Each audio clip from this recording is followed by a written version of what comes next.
do like, what is it, the floss? You could dab a few times. People would be like, yeah, I'm paying money for this, and I'm on board. Her costume looks great though. Yeah, that's what they'd say. She did. Yeah, that costume. Let's just talk about it. Which I am very excited. Our costumes are going to look really great. Yes, we're very stoked about that. Okay, so then just to balance the kind of like, oh, we're in the bad part of, rehearsal. Yeah, I balance that. I don't mean to say. Yeah, you're right. You're right. We're ahead of the game on like we are so we got through ahead of the game. Yeah. We're good. We're doing really great. Like our crew is already up building the set and working on stuff. Like it was funny because today Fish and I were having a conversation, and we were really proud of ourselves because a conversation that often happens in the middle of rehearsals when we're finally running the show for the first time, the last day of our rehearsals, and then all of a sudden we realize, oh my gosh, how the heck am I going to get from this costume to this costume? We didn't build it. You just don't realize it until sometimes you're there. You don't realize certain problems, but we're already seeing these problems because we're ahead and we're able to think about them and solve them before the stress is still there and we're still feeling it the same. But what's nice is that the stress ends in us being like, oh wait, we got this. We're ahead of the game. Yeah. It's funny. I don't remember what tour it was. It was either Artemis 2021 or Christmas. Last year. So Christmas 2021. I can't remember, but I remember getting to the very first show and thinking, we haven't practiced any of these quick changes. All right, let's go. I think that was Artemis. Was it Artemis? Yeah. I just remember thinking, oh crap, I don't know what to do here. But we really do have to choreograph them. Yeah. We have to know they get faster. The first time it's like, oh my gosh, that took us 2 minutes to get from one costume to the other. And by the end it's like, oh, it's down to a minute. Yeah. Yeah. We develop a silent language. Yes. Sometimes with, a few bops to the head. Many bops to the head. Yeah. Sorry. More than she realizes. I'm so sorry. I'm gonna be better this year. It's fine. We're good. But yeah, no, the choreography is so cute and it's super fun to learn. I'm really excited about it. So, for anybody who has, plans to come out to our Christmas show, I'm just going to say you will not be disappointed. This one is going to be like, oh my gosh, Ashley, our choreographer, really stepped up her game. Like the choreography, even the dancers are like, whoa, this is hard. So yeah, but it's so beautiful. When we were practicing magic today, even though I was like a little bit confused and discouraged and behind every beat, I was still getting like chills as I was watching the girls dance. And I was like, oh my gosh, this is going to be, for lack of a better term, it's going to be really magical. And I'm so stoked on it. So, very special. So can't wait. But, before Haley comes on, I actually would love to play one of her songs. She'll be here in a few minutes, ready to jump on with us. So let me just give a quick introduction. Haley Kiyoko is an amazing, she's so many things. She's an actress. She's an artist. She's a singer. She's a multi-instrumentalist. She's a director. She does so many things. So anyways, with no further ado, I want to play her song. Is from her new album, Panorama. This is called For the Girls. It's such a good song, and I'm excited to talk to her about the music video for it. It's so well done, and it is like a spoof on The Bachelor or The Bachelorette. No way. But she is like the first female bachelorette that has female bachelorette contestants, so like a lesbian version of The Bachelorette. I love that. And what? Yeah, I'm really excited to talk to her about it because also she directed it. Oh wow! That's a lot of, as you know, that's a lot of work. Yeah. I'm like, respect. And it's funny because sometimes artists will take director credit when they didn't really direct, but what I've heard about her, like they just want the credit for it, and they'll be like, I co-directed, but she really directed it. Like she's had experience in acting, and so I'm like, yeah, she's the real deal. That's so amazing. Yeah, good on her. Excited to chat with her more about that. But also, guys, there's 100 of you in here listening to us. Just want to say thank you so much for spending your Wednesday evening with us. Let's have this sounds so cheesy. I was about to say, let's have a moment of positivity. Oh, I need it today. I need it today. Really? I was about to tell you a story. While this was playing. I was driving to your house and there was this. By the way, I don't think this is our moment of positivity, but we'll pause. No, this isn't our moment of positivity. We're gonna hold on the moment of positivity. You're gonna laugh. I'm so confused and it's bothering me because I don't know why it happened. Okay. But there was a Tesla in front of me and we're driving, down the street and the guy puts his middle finger up in the rear view, and he just like pumps his hand up and down, and there's no other cars around us, so it had to be at me. And there's plenty of space between us. We're going the speed limit. Okay.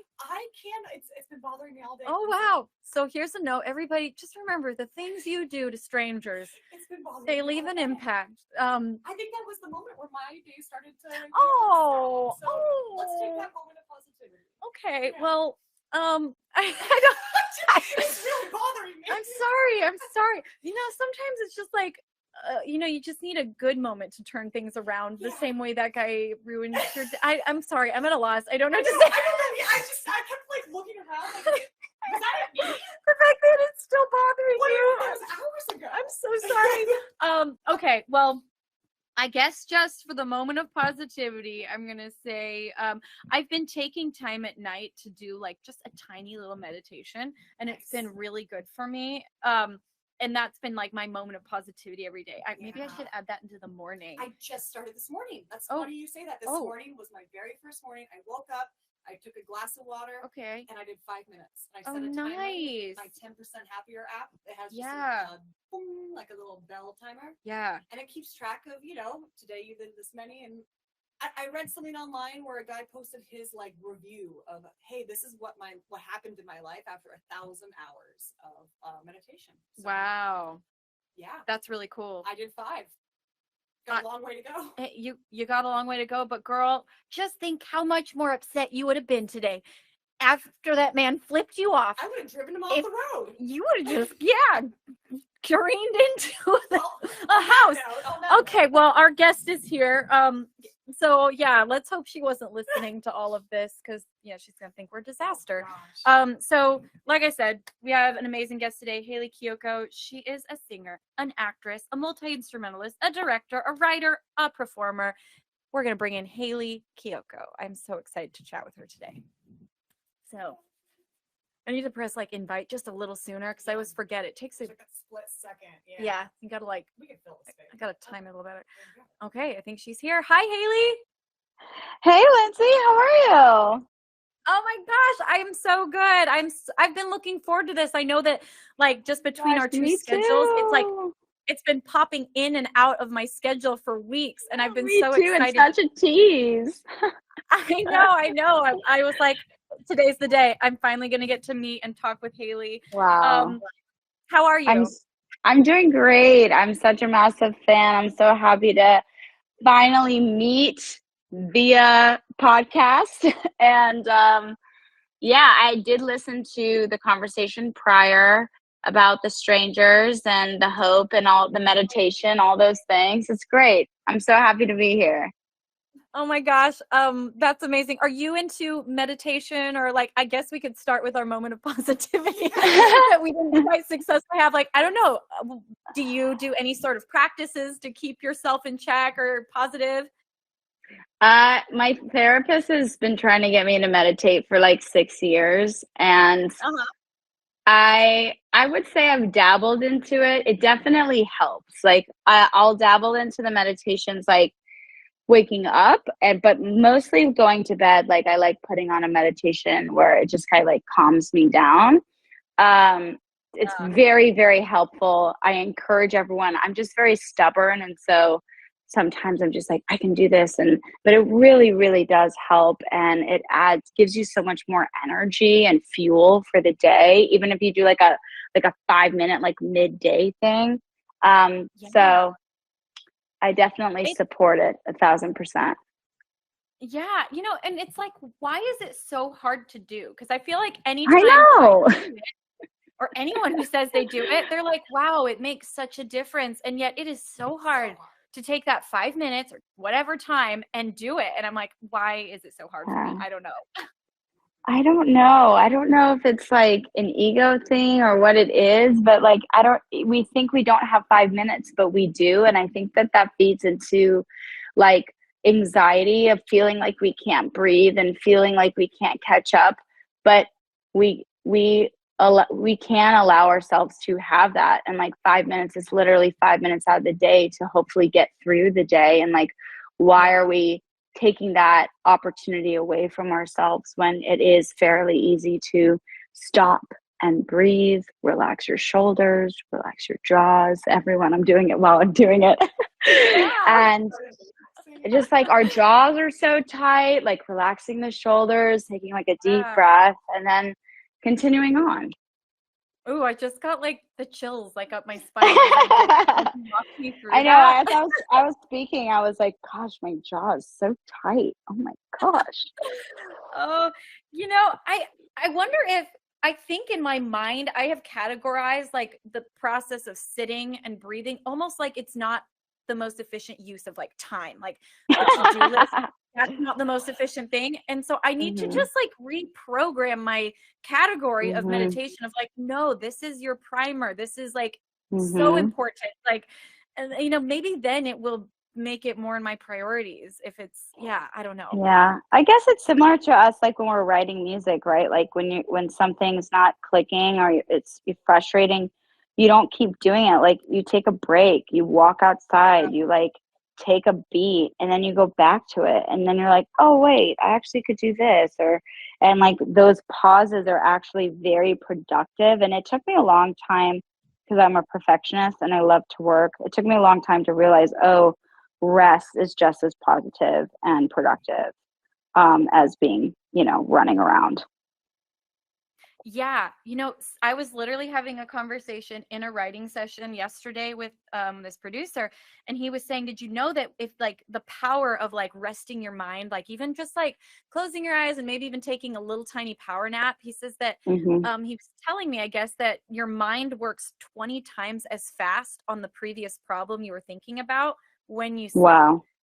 So it's like, oh my gosh, like just like what you're saying, the power of like taking a little break and, giving your mind a chance to not like force it with your cognitive mind. But when it goes into that like subconscious space, it works so much faster than we ever can when we're trying to force it. Yeah. And I mean, our productivity, like we function better in a more relaxed state. So that totally makes sense that would be more productive. Wow. I'm going to take more naps. Thanks, Lindsay. Yeah, you got it. Just remember that's part of your like homework in life. Yeah, Lindsay told me. Yeah. So you just finished like your second album, and I'm just curious, what was the experience like when you were writing this album? Thanks. Yeah, I released Panorama at the end of this summer, and it was a very different experience. When I did my debut album, I just kind of like wrote it and released it. And this, obviously, I was writing it before the pandemic, then during the pandemic, and then I was sitting with it, and then I went back in and rewrote some parts. And it was a really interesting experience being able to grow with the music and refining it over a long period of time. And so by the time I released it by the end of the summer, like I had already used the album to help myself get through some hardships and certain times in my life. And so I had never really had that experience with an album before.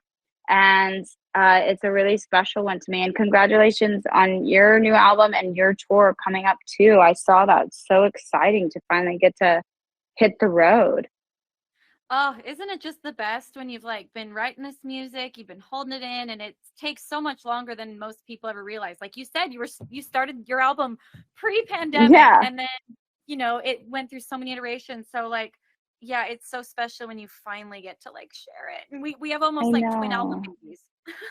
It's so cool. I know. I just got off a tour with Lauv, and just being it was my first tour back from the pandemic, and being on stage, I was like, oh my gosh, I miss this so much. And it is really hard, like touring and being on the road, but my gosh, like being on stage and sharing this music that you've had and being able to give it to other people and have their own experiences, it's just like the coolest feeling ever.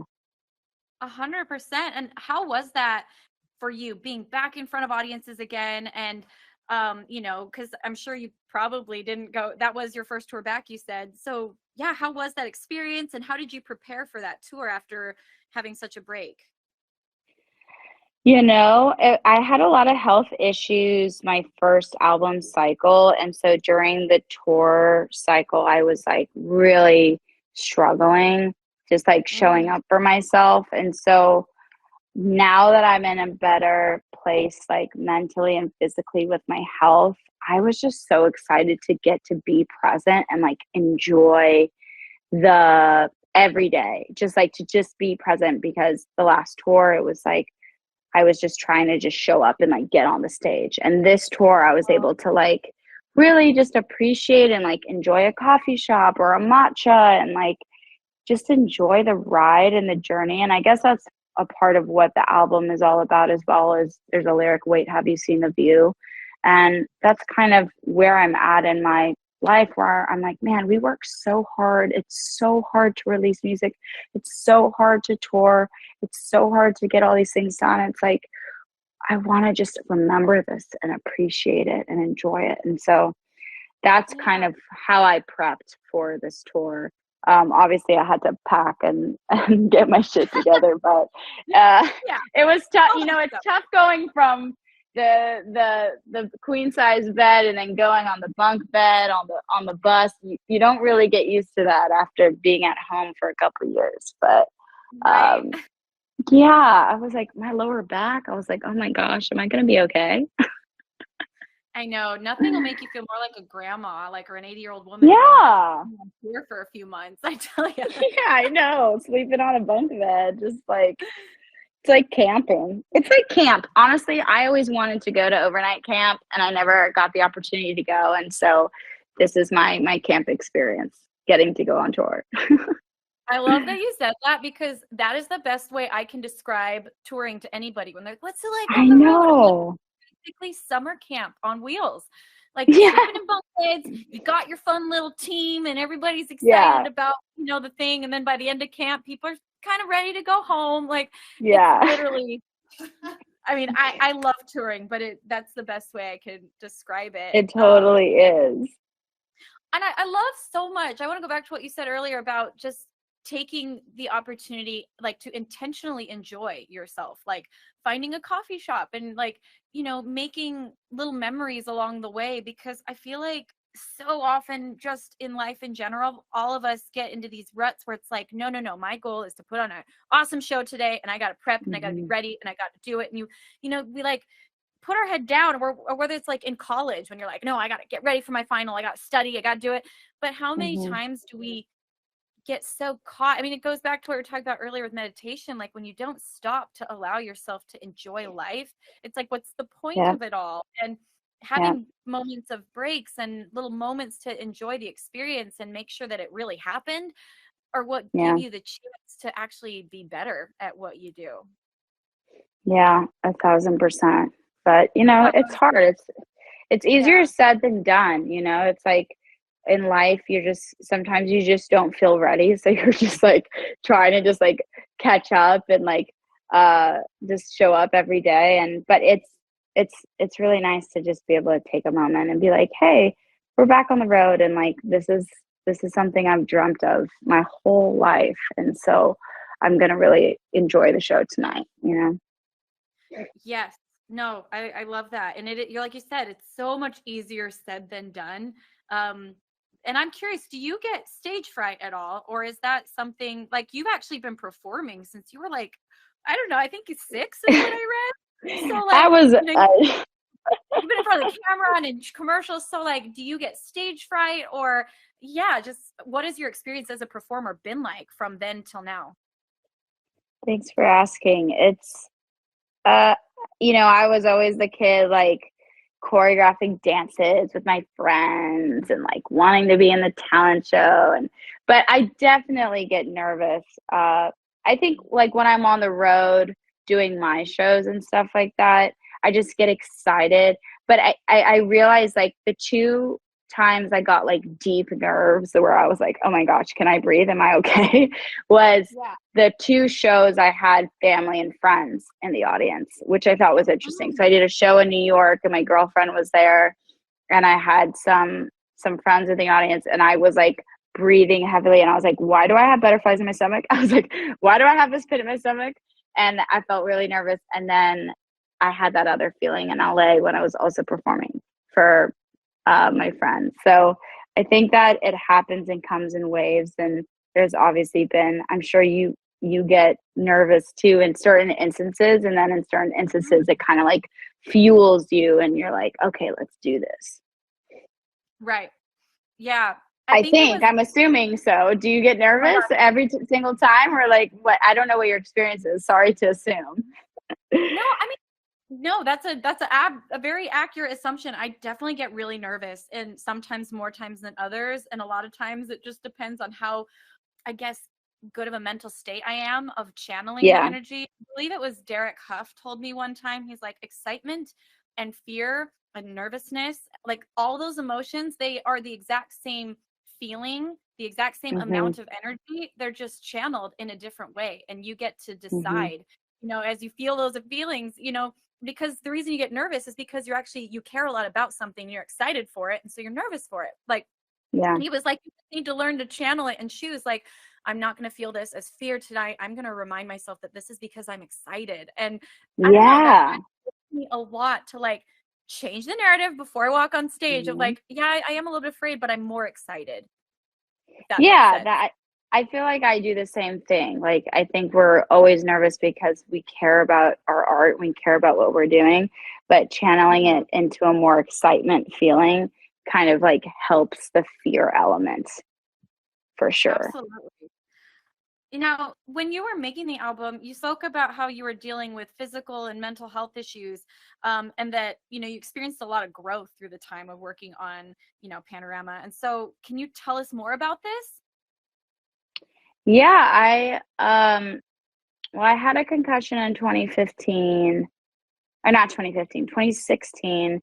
And that kind of like I had post-concussion syndrome, and I kind of started this ripple effect of like needing to take care of my body.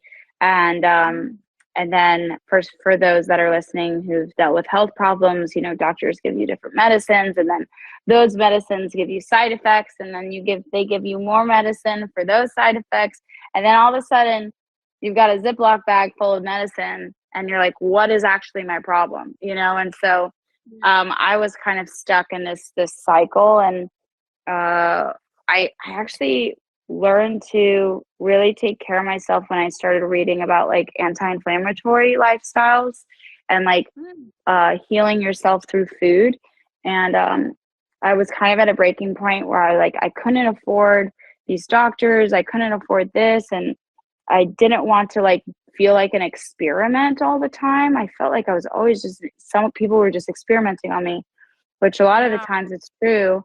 But most of my issues, the core of it was inflammation issues. And so I was like, maybe I should try eating anti-inflammatory. I hear all these like celebrities eat like this, but like maybe that could actually help me. And so I did, and it's changed my life, honestly. It really changed the trajectory of where I was going and with my health and my body. And it's given me the ability and the privilege to show up for myself in ways that I wasn't able to do so at the time. And it's been like a 6-year journey, but when you're dealing with GI issues, you also deal with a lot of mental health issues, because you're like GI, and it's like they say your stomach is like your second brain. So like when you're dealing with those issues, then your mental health goes down. And so it just always went hand in hand for me. Yeah, it's wild how literally everything in us is so connected. And, I don't know, I guess I used to just assume that like doctors knew all the answers. And, the more you learn, the more you realize, they literally are just making their best guess with the knowledge they have. And they're not nutritionists. So it's like, a lot of times. So that's really amazing that you, I don't know, discovered that maybe the issue could be through food. Was it like discover that yourself, or like how did you find that out? I just honestly just started doing it because the root of my issues was inflammation. So I was like, okay, I just need to get my inflammation down. And so I started eating anti-inflammatory, which is it's not impossible, but you definitely have to like put in the time to do it. Yeah. And then I just, at my body, like I had a shoulder issue, and my shoulder issue started to get better, and like all of these things that I was had pain just started getting better and better and better, because I was giving my body the nutrition that it needed to heal itself. Like there's a lot of books on just like letting your body heal itself. And yeah, so it's just like a combination of like Western and Eastern medicine. And I've been through it all. I've seen the Chinese acupuncturist and the Chinese herbs, and I've done the Eastern and Western, and the food thing really worked for me. And I think the main thing that I learned through my health journey is that the medicine we need is just very different depending on the person. So sometimes Eastern will help, sometimes Western will help, sometimes a combination will help, sometimes a combination of maybe food and acupuncture. And like there's no right or wrong way to take care of yourself. It's just what your body is going to respond to best. But it's hard because you just go through the ringer trying to figure out what's wrong with you. And obviously it really affects your mental health. And so it's a little bit about my journey. That's super inspiring, because I just personally know so many people that are in the middle of that journey right now, and it's really discouraging. And I know that it's just so helpful for people to hear that other people have gone through it and found answers. And, and I guess I'm curious, as you were going through all this and, also creating art, do you feel like there's different phases of your experience represented through the album? Definitely. I think, honestly, I really felt separated from myself. And one of the title tracks of the album, Panorama, at that point when I was writing that song, I just felt so separated from myself. And I saw myself from afar, and I was like, okay, that's who you are, and I want to get to you, but how do I get to you? Because you seem so far away. And you know what I mean? And it was like, I see you, I know who you are, but like, why can't I get to you? Why can't I connect with you? And so that was like a big part of my journey too, is just was reflected in my music, just trying to reconnect with myself and reclaim the power that I once had, and this confidence, and making choices and decisions. And you'll hear sonically in my album, like it's every decision is intentional. And I love walls of sound, but the walls of sound feel even more intentional because there are moments when I don't have these walls of sound. And I don't know, it's just a more refined version of who I am. And I think that that's where I'm at in my place in my journey, where I'm deciding what to leave behind and what to keep. Like what about me is like fueling myself, and what about me is propelling me forward, and what about me is just holding me back, and trying to separate that. Yeah, that's really powerful. Like you said some really cool things. I love how you said you felt like you could almost like see a distant, like, self far away, and you're like, oh, that's me. I'll get back to you. And like, oh, I've felt that before, when you're just like, I don't know when I kind of lost myself, but this isn't me right now. And I want to find that like vibrant version of me again. And I think that even just like for anyone listening, sometimes just the realization that like, oh, I see myself somewhere else and I want to get back to that. Like that's a huge milestone right there, I think, just to realize that you're not your fullest self anymore. And that's when the healing kind of starts. And I don't know, for anybody listening, what were some of the things that you did that helped you reconnect with yourself? I mean, a lot of it's a combination of a lot of things. I think for me, I read this book called The Voice of Knowledge by Don Miguel Ruiz, and that book, it just clicked for me. Like, I mean, I go to therapy, I journal, I try to take good care of my health, but I read this book and it really helped me understand, or try to work on separating. You have all those voices in your head. I'm sure you have a lot of them, Lindsay. Like they're just like all talking, and you're just kind of like separating what is fear and insecurity, and what is trying to protect you, and what do you actually want, and how do you actually feel, and being able to separate all those voices, and knowing, okay, that's just an insecurity, or oh, that voice is just trying to protect me and it's really scared right now, and like I understand why you would be scared, but I'm going to be okay.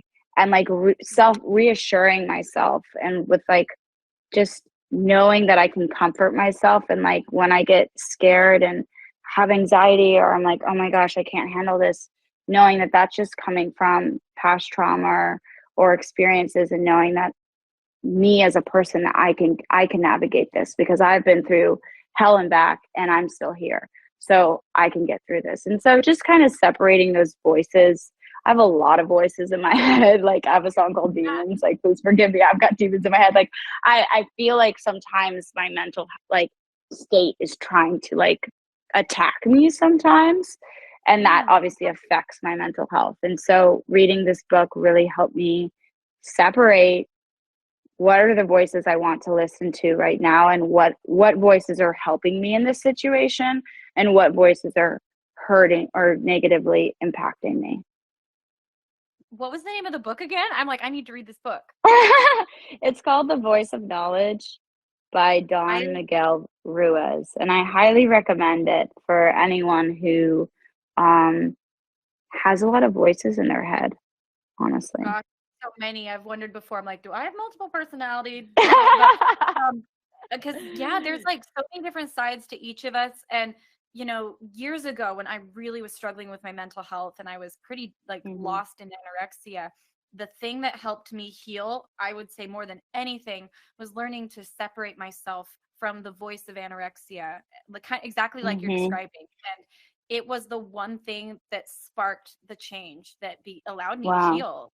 You know, so I think that's incredible. You know, the fact that you've been able to do that with like all these different, you know, parts of you and voices is like really powerful. So The Voice of Knowledge, I'm going to look that up. Yes, you would love it, especially because you've conquered a huge portion of it, and just being able to acknowledge other voices as we navigate life has been really helpful. Good to have in your toolbox. For sure. I love my toolbox. Me too. We all need a good toolbox, right? Yeah, I know. So one of the singles from your recent album is For the Girls, and I just have to hear where the inspiration came from for the music video for that. And I'd love for you to describe the concept to the audience, since we can't show it right here. No PowerPoint for us today. Well, thank you. I directed a queer bachelorette. I was the bachelorette, and I had 15 queer contestants, and we shot it kind of like a reality style, 3 cameras and multicam, and it was so much fun. Like I'm so guilty. Like I love watching the Bachelor shows and Bachelor in Paradise. It's just like drama and chaos. And so I was like, well, what if we do this and, you know, and a community that I'm from. And so my girlfriend at the end comes out in a limo, and I, you know, insinuate that I'm giving her the final rose. If you've watched The Bachelor, they have roses, you know, the whole thing. And it was really fun to have her be a part of the video. And that's when we like announced our relationship, so to speak. So it was a fun video. You guys should definitely check it out. That's so fun that was your way of being like, and by the way, I am dating someone. This is my boyfriend. What a fun announcement, you know, instead of just an Instagram post, let's do a Bachelorette reenactment. I mean, first of all, I really appreciated the fun details in the video, because I mean, who isn't, at least at one point in their life, who hasn't been a fan of The Bachelor or Bachelorette? Like, you know, and the way they all I haven't watched it in the last few years, but man, especially like when I was in college or my first years in LA, like I was a big fan, you know? And just how you depicted like the different, you know, women coming out of the limo and the funny antics that they do. I was like, this is so funny. And it was just very humorous. And oh my gosh, I'm impressed that you went as far as to be like, we're going to do a 3-camera shoot, you know, like TV. I think that's really cool. And how about the fact that you're a freaking director? Like, how was that directing the music video? Well, thanks. It was really fun. Honestly, I had I'm a perfectionist, and when I do my other music videos and like narrative-based videos, I, organize and make sure I know every single shot and every single color. And there's a lot of prep involved. And with this video, it was really fun because everyone just kind of showed up on set. I gave them like their backstory and what they were going to do and who was going to steal the rose and who, all these things. And a lot of them didn't know each other. And so we just kind of put them in the room, and we had 3 cameras shooting, and we just kind of like played it out. Like it was kind of like a play where I showed up and everyone had their genuine reactions to, a girl rolling in with rollerblades or whatever it was. And just, we all had so much fun on set. And especially like after the pandemic, it just felt so great to be with people, and specifically queer people. And it was so much fun. We had the best time. No, it looked like a great time. Like it felt like I was watching, a bunch of friends make, like it gave that vibe off of the video. And yeah, that, it is so much work to like, I'm sure the preemptiveness for you to give everybody their story. And like, I just love it when I hear the artists are super involved in their stuff, in the creativity behind the scenes. Like, I just think that it says so much about an artist and how much you care about your art and how deep it goes for you. Because that's so much work. Like I totally know. relate. And you do that too. So yeah, it's a lot. I do. So like, I applaud you. I just thought that was so cool when I read that. What gave you the confidence to just jump into directing? Is it kind of come from your experience being on sets, or like, how did you get into that role? I got into that role because I couldn't afford a director. No way. Yeah, and they take like 10 or 15% of the budget of the video, and so I couldn't afford to not have that on screen. And so I directed my first video with a friend I went to high school with, Austin, Girls Like Girls, and we put that together, and that kind of gave me the confidence to keep on directing. And so I've directed every video since. I've done like 12 videos now. And wow. Yeah, so it's really interesting. It's something that I absolutely love, and I love storytelling, and it's something I hope to continue to do, forever, really. But it all came about because I couldn't afford the directors that I wanted. So I love that. And I feel like a lot of things that I've done kind of spurred from similar things of like, well, I got to learn how to do this myself. Yeah, exactly. Yeah. But like sometimes I don't know, it all works out for the better because it's like, oh, I learned this new skill, or like I got to really make it my own because I had to figure it out. And there's something so scrappy about it that I kind of love that challenge of like, well, I look at my assistant and I'm like, we just got to do it ourselves. And oh God, if I had $1. Yeah, right. Yeah, it's like, there's a lot of creativity that comes from challenges and obstacles and locations and having to just kind of figure it out. For sure. And there's also just, I don't know, there's something about looking at a final project that when you got to be a part of all these layers that you're like, wow, like it just means so much more in a sense. Oh my gosh. Yeah. It's just like a part of you that you get to share with people. Yeah, it's an indescribable feeling. So in our Discord, someone was asking, they want to know what instruments you play. That's a good question. I started on the drums when I was 5 because I saw this like shiny toy drum set in Toys R Us, and I was like, oh my gosh, that is the coolest thing I've ever seen in my life. And I was lucky enough to get to bang on that drum set for quite some time, and I just loved rhythm. Like my dream was to be a Blue Man in the Blue Man Group, or to be like in Stomp the musical. Like I just loved like tap dancing and percussion and rhythm. And then I started playing piano to write songs. And then I picked up guitar and bass to also write songs. So, those are the instruments I play. I'm like pretty mediocre at all of them, but I picked them up as an outlet to write music, right? And so it was a form of getting my voice out there. I just never found that one instrument that I was like, this is it. I think for me, that one instrument is storytelling. Like, that's kind of been the red thread throughout everything that I've kind of focused on.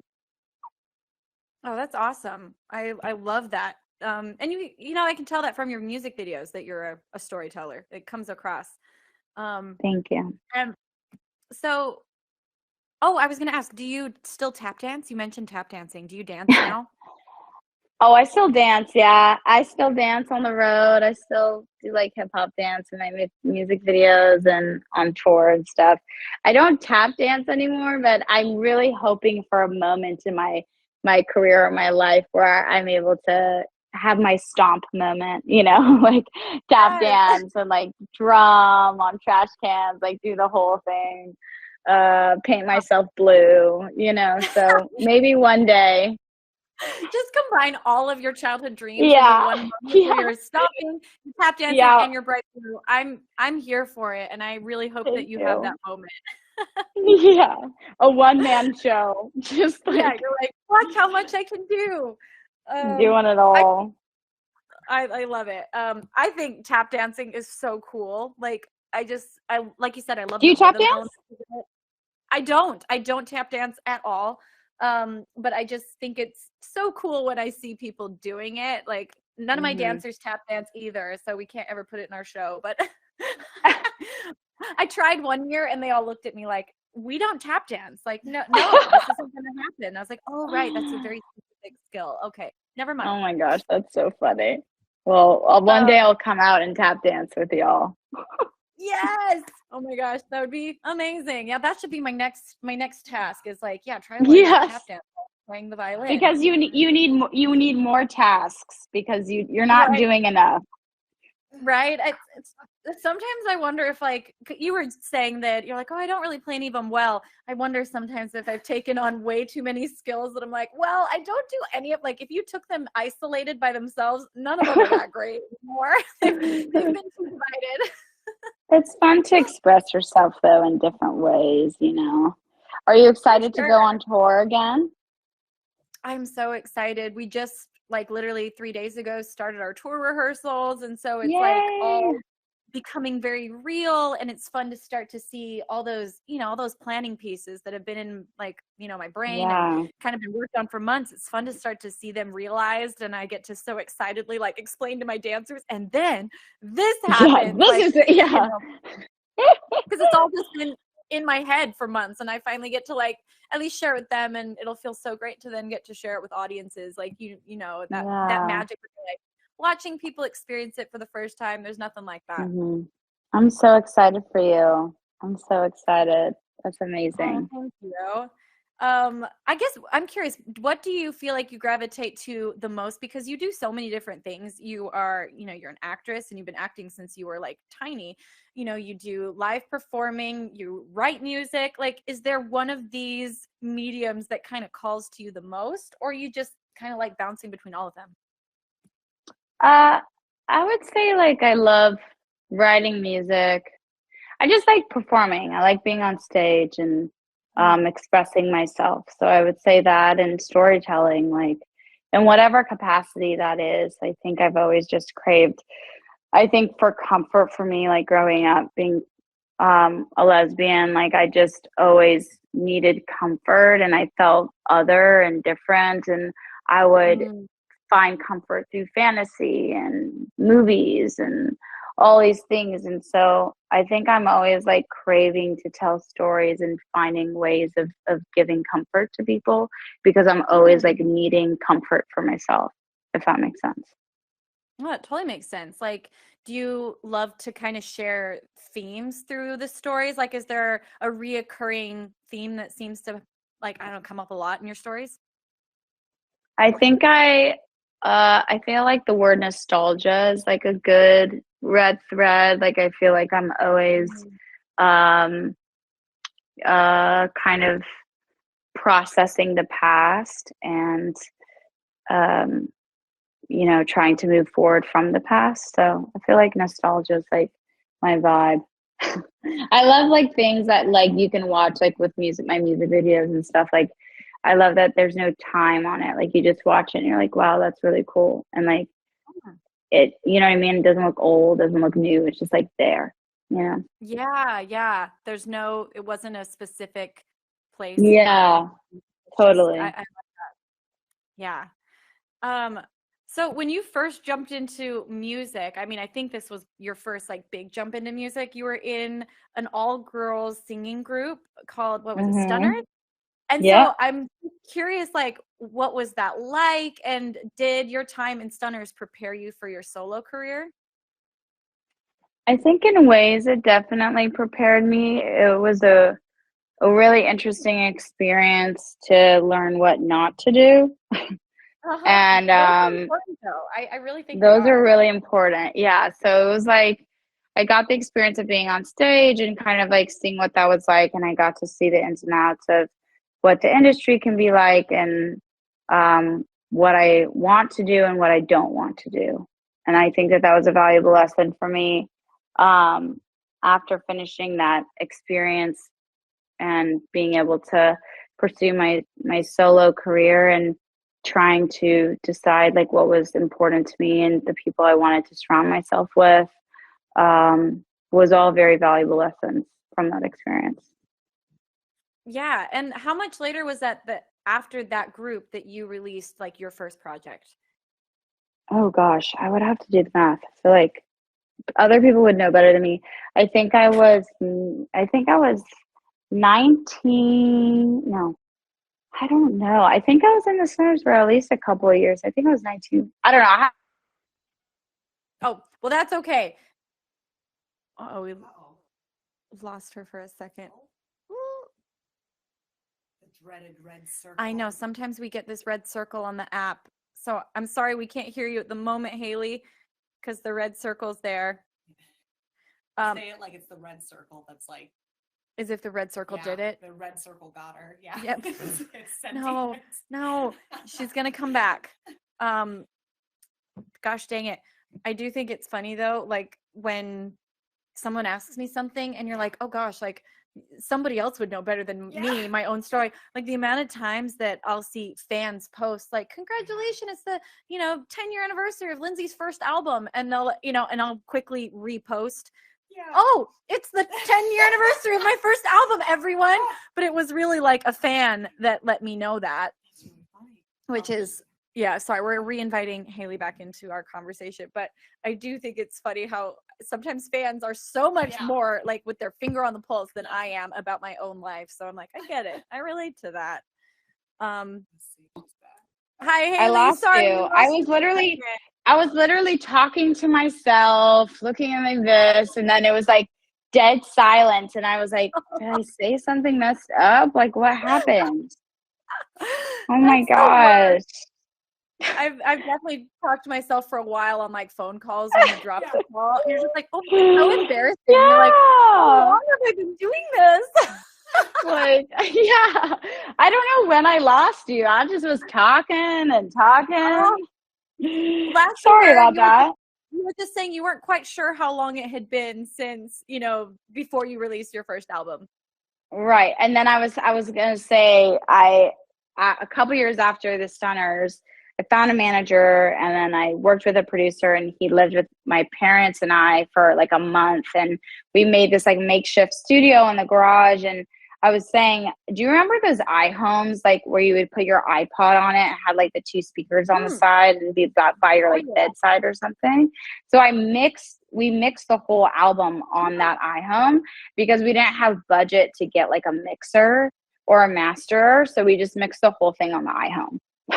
Oh my gosh, and that's the songs you hear from Girls Like Girl. It's like everything on this side of paradise we did on an iHome. So that is pretty so funny.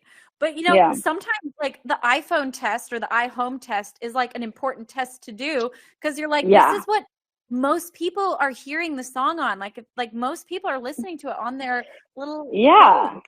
So, I know. If it sounds good here, it's gonna sound good everywhere. Right? That's what we hope anyway. Yeah. Well, fingers crossed. No, that's amazing. And isn't it funny how sometimes those early songs that you're like, yeah, I did it. Like I recorded out of my house. Like sometimes those are the ones that are like the fan favorites. And it's like, Yeah. you realize you don't always have to, like, it's great to do things the big way and the quote unquote right way, whatever that may be. But yeah, it just lets you know that like great art will find its way through whatever situation you're looking through. Yeah, I got the best advice. I remember I was like, I want to be a pop star. I want to do this. Like, I want to do that. And someone told me, they were like, well, just just focus on the art and write great songs, and like a great song will find its way to be heard, and like to just focus on the art. And so that, because sometimes I'll like focus on like trying to find the right team or trying to find this. And it's like, just focus on the art and like make something that feels truthful and honest to you, and it'll find its way. Yeah, because it's so true. Sometimes we do get so distracted because, I don't know, as a musician, you're also like a marketer. You're also there's so many platforms, TikTok and all these things, and there's so much going on. It can distract from what you're actually creating because half the time you're spent on just trying to get it out there, Oh, 100%. And I definitely, I think sometimes let myself get a little too distracted by those things. But you're so right. It's like, well, if I, at the end of the day, return back to making the good art, like, it all else will work out. Like, it's going to be okay. It's going to be okay, Lindsay. We got this. Thank you. I appreciate that. I need to hear that today. You do great. You do great TikToks and reels, by the way. I was watching one of your makeup things. I was like, oh my God, this is so cool. I was like, it was like so cool. I was like, wow, these are awesome. Thank you. Well, by the way, you're talking to my assistant as well, who also is named Lindsay. So you've got Lindsay and Lindsay here today. I got double Lindsay. Yes, we're like a Lindsay sandwich with you right in the middle. Wow. But yeah, she and I are the masterminds of these TikToks. It's just the two of us running around with cameras, sometimes in public, sometimes in the comfort of the home. But thank you. So that means a lot because we definitely spend a lot of time making them. Yeah. Are you I know. really big into TikTok or reels in that world? I do my best. I really do. But like you said, it's exhausting. It's a lot of work. And so sometimes I just have to take a break, just do what we said earlier, and just sometimes I just need to take a break, and I'm like, all right, I'll figure it out next time. I'll try again tomorrow. I think that's essential. Like I know agree. I've hit it super hard, and then I have to like take a break, otherwise you get burnt out. So yeah, I know. Well, we've been doing this a long time. Like, I remember I've been following your career for a long time, and even during the YouTube days, and it's been amazing what you've been able to accomplish and continue to grow. And it's just, I'm a big fan, definitely a massive fan. And it's so cool that we're getting to connect finally, as I've known about you for so long, Oh my gosh. Well, thank you so much. And, it really is true that we've both been doing this for a long time, and we've had to figure out multiple ways to do it. And so it's like, if for people like us who've been in it for a while, it's like just the fact that we're still standing is like, we're still here. Like, we've survived all of it. MySpace, YouTube, Instagram, TikTok. We're ready for the next one. We're ready to go. Bring it on, apps. What do you got? Bring it on. Yeah. What else do you want? What other platform? We got this. I constantly think about, when is the next app going to come out that we're going to have to suddenly learn? Lindsay, don't do that to us. We're just catching up. Don't have to ruin the interview. Gosh. Yeah. Oh my gosh. So I know we just have a few more minutes left with you, but I just really had to ask, your fans have a nickname for you. And I'm curious, did they come up with this nickname? I want to hear where it came from. The nickname is Lesbian Jesus, right? Yeah. Yeah, okay, I got to hear the story behind it. I definitely didn't come up with it, okay? My fans came up with it, and I was out at this meet and greet. I was on tour in 2018, and people started calling me Lesbian Jesus, and I thought it was like a I don't know, like a term that people were calling each other. Like, this is the new cool thing, you know? So I was like, oh yeah, like you're lesbian Jesus too. Ha ha ha. And so I thought it was like, you know, something like dude or bro or something like that. And then I went on Twitter and then everyone started being like, no, you're lesbian Jesus. And then I was like, oh, interesting. And then I thought it would just kind of like fade away. And it just, my fans love it. And it's just stuck, and they love to call me lesbian Jesus. And that is my nickname for them. And so here I am. That is, here she is, lesbian Jesus. Here everyone. she is. That's so funny. It's funny how like, and I love that fan communities will literally just take on something and make, like, they'll name you, or they'll like name their community. Yeah. Like and it just, I think that says so much about a strong fan community if they do feel empowered enough to like make up stuff like that. So come on, fans, give me a name. I know it's been really, I love my fans so much, and I've been very grateful, and I love that they love calling me that. So yeah, that's really sweet. And like, I don't know, I just think that's really cool that they made up a total like iconic name for you. And I guess before we lose you today, I just want to hear, like, is there anything else you want to tell us about? Like, is there something we should be looking forward to from you? Like, I always hate asking that because sometimes people are like, dude, I just released an album. And like, what do you want from me? But like, I just want to give you the chance to share. Is there anything you want to share?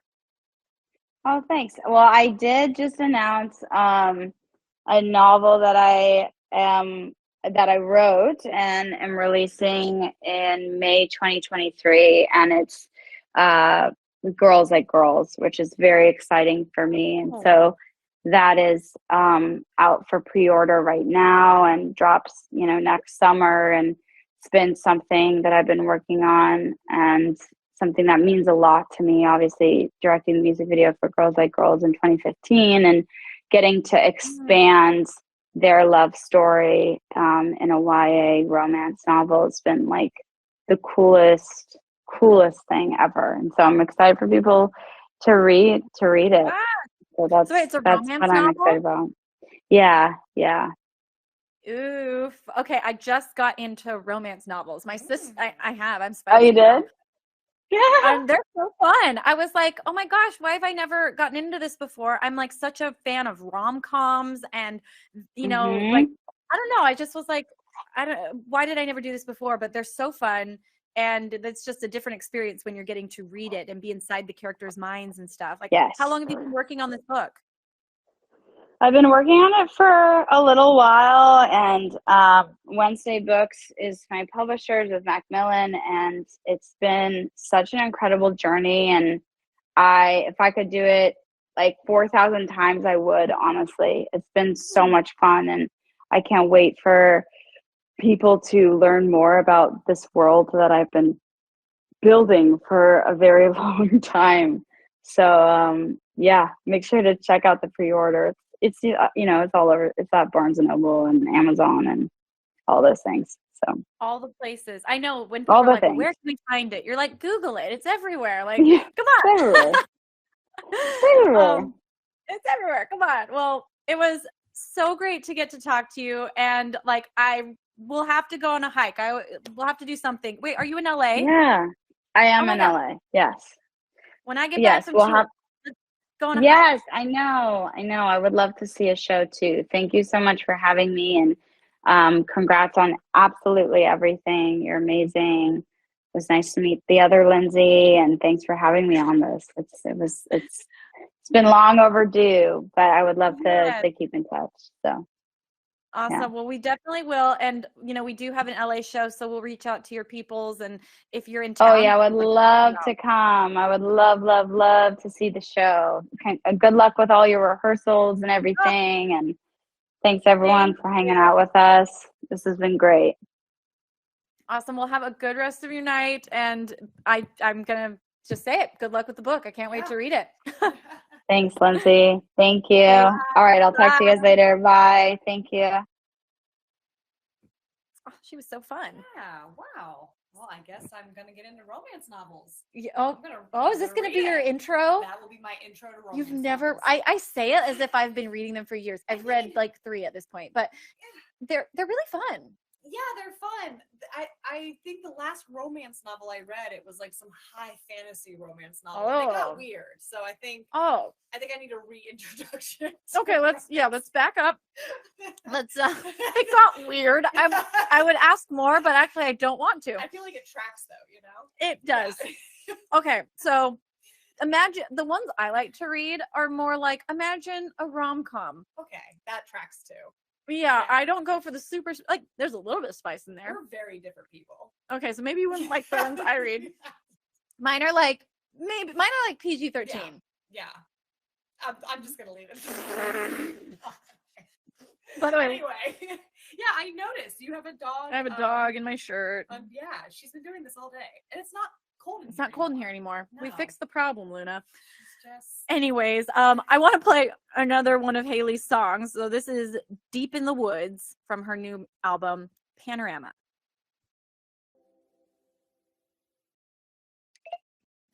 Why would you do that to me, Fish? Why would you do this to me? Look how cute it is. Guys, right as the song's ending, like I don't have, a chance to react to it before I'm on air. Fish shows me a terrifying photo of oh my God, it's so cute. Possum. It's a possum in a Halloween costume, for context. Yeah, it's scary. I mean, just a possum in general. Like, I don't understand. I don't understand. Oh my gosh, get that out of me. They're ew. They're so cute. If like we were to see a possum like walking together, our reactions would be so different. So different. I'd pick it up. I'd scream, pick up Luna, and start running. Hold on a minute though. Your dog is in your shirt right now. My dog is an adorable creature that is me sweet and cuddly and doesn't have rabies. Possum. And okay, possums can't have rabies because their body temperature is too low to harbor. So the possum you met told you.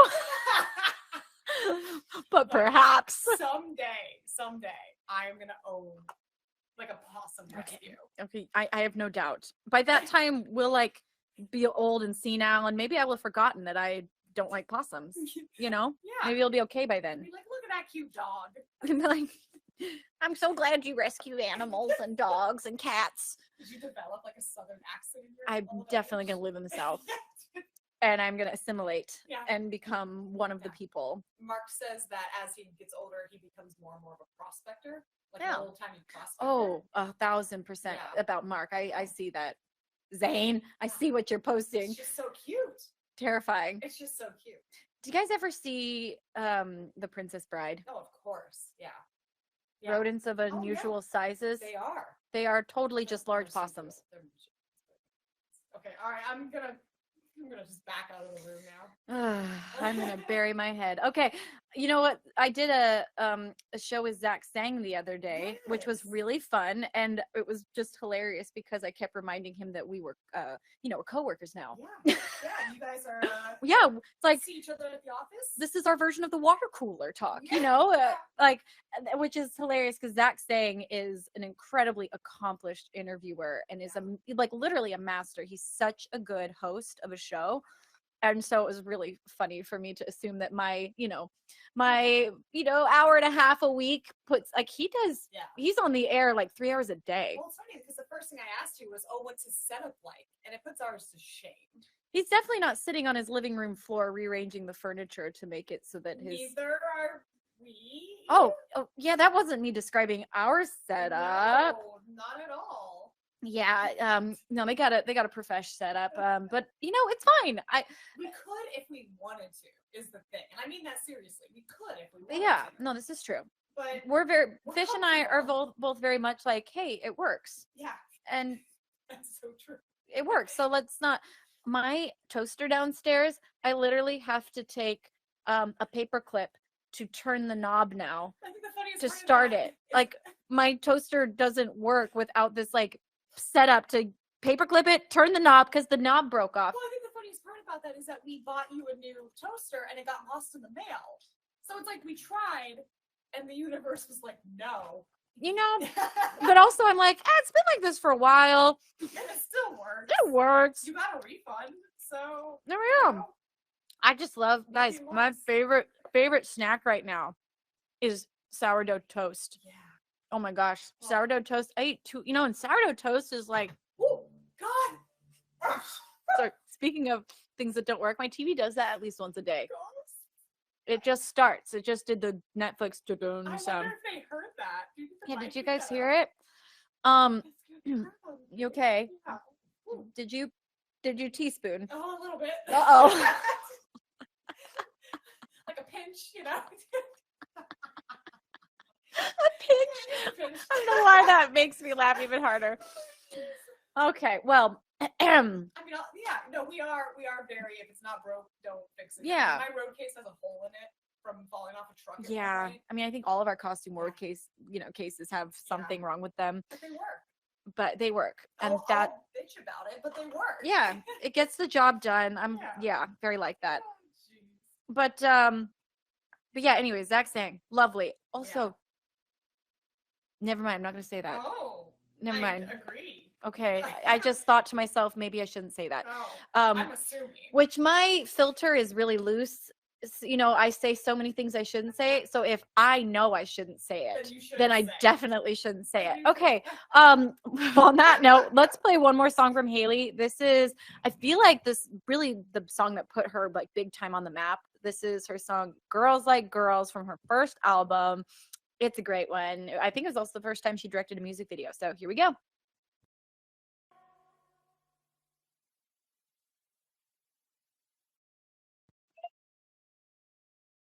All right. Well, thank you guys so much for joining us today. It was such a fun conversation with Hayley. I always love it after one of my AMP shows when I feel like I made a new best friend. And today is one of those days where I'm like, oh my gosh, I want to be friends. I want to hang out with her. But also just thank you guys so much for tuning in every week and being a part of our AMP community. And, for those of you joining on Discord as well, it just means so much to me to have you guys here. I love Wednesdays. And we'll be here next Wednesday as well. So stay tuned for that. I'm looking to try to remind myself who our guest is next week, because I know we have a guest. I believe we have Tinashe next week, which is really awesome because she has an AMP show as well. And so it'll be like, 2 cool AMP show hosts chatting it up. Again, just my coworkers hanging out. So join us next week, same time, same place, with Tinashe. And then after that, guys, we'll be hitting the road and we'll be going live from tour every week. So love you all. Have a great rest of your week, and I'll see you guys next Wednesday. Bye.